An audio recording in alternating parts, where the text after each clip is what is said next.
This video is a follow-up to my Glock RMR video. I wanted to do a detailed video of doing all the work of attaching an RMR to a Glock. So I didn't want to just show the finished product, I wanted to show it from start to finish. So with that, I'll get started. For the stock Glock front sight, I usually use a dental pick to remove the pin and then just knock out the sight. This time I couldn't find it. I ended up destroying the front sight. It's a piece of shit, so I don't care.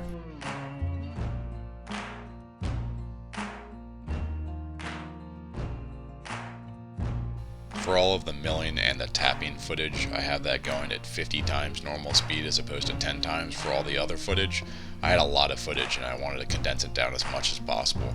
If you have any questions about what was going on or you want me to break it out into more detail, just ask in the comments and I'll answer as best I can.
For this slide, I used a tapping guide that you put in a 1/2-inch end mill holder that's held in the mill, and then the slide is held in the vise of the mill. It made tapping much easier.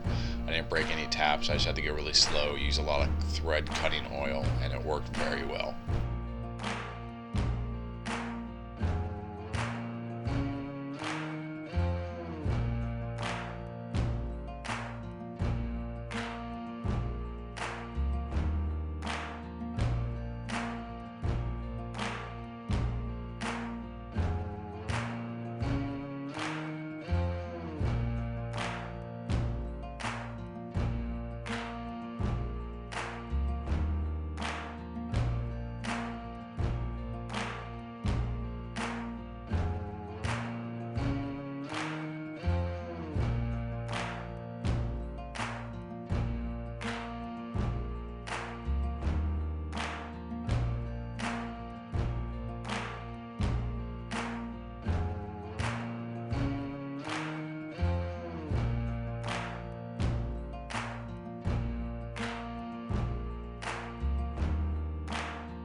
Alright, time to wrap up. To circle back, the purpose of this video was to show footage of all the work that's required to attach an RMR to the slide of a Glock. Purpose was not to focus on the technical details and the measurements that I focused on last video. As a note, there was a lot of video. I had over 6 hours of video that condensed down to under 7 minutes. I was very fortunate in the amount of time it took. The masking and the measurements were done the night before. The actual milling and the cutting, the finishing, the drilling, and the tapping, that was actually all done in one day. Made sure not to make the same mistakes twice, took lessons learned from the last project, and the work went really smooth. There were some extra aspects of the video, specifically the grip tape. Grip tape really has nothing to do with attaching an RMR to the slide. I just wanted to show all footage of what I would do to a bone stock Glock to make it to a point where I would consider it okay to carry. The follow-up project to this will be taking a Safariland 6360 and modifying it so it'll holster the Glock with the RMR. Stay tuned for that. Thank you for everyone who's been subscribing, and thank you for watching. I hope you enjoyed, and happy Thanksgiving.